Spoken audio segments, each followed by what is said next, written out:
আমার নাম সুশান্ত মণ্ডল, গ্রাম বড়বেলুন। আমি তো বড়বেলুন দক্ষিণ মাঠের একজন চাষি। তা যোদ্ধা দেওয়ার আগে দু চারটে মাজা যা লেগেছিল সেগুলো হয়তো কেটে বেরুবি নলে যখন ঢুকে আছে, কিন্তু যোদ্ধা দেওয়ার পর আর নতুন করে মাজা লাগেনি। তার ঠিক 5-7 দিনের মাথায় ফের পঞ্চমানটা স্প্রে করেছিলাম, তাতে এখন পর্যন্ত রেজাল্ট মোটামুটি ভালো। এই লাস্টে কাঁচথরেতে আর একবার অন্য একটা মাজার ওষুধ আর একবার বুলিয়ে দিলাম। তাছাড়া আনুষঙ্গিক রেজাল্ট খুব ভালো। পঞ্চমান আর যোদ্ধা দিয়ে আপনার ওভারঅল এমনি ভালো। কত দিনের মাথায় দিয়েছিলেন? যোদ্ধাটা তো দিয়েছিলাম আপনার সেকেন্ড চাপানের সঙ্গে, যেটা আমরা চোরা চাপান বলি। কত দিনের? ওই আপনার 20-22 দিনের মাথায়।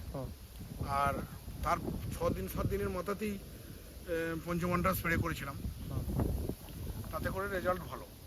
অতি অনেকটা লং টাইম কাটিয়ে দিয়েছিল, লং টাইম টেনে দিল। লাস্টে এই কাঁচথরেতে থরমুখিতে আর একটা কমা মাজার ওষুধ একবার অ্যাজোট্রিক্সের সঙ্গে বুলিয়ে দিলাম।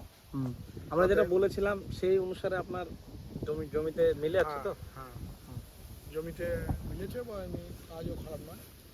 নইলে প্রথম ছোটে যে হারে মাজরা উৎপাত হয়েছিল, আমরা ভাবলাম যে এবার হয়তো কেটে ফাঁক করে দেবে সব, কিন্তু তাতে করে যোদ্ধা বা পঞ্চমান দেয়াতে কিন্তু মাজাটা আর খুব একটা নাট নেই।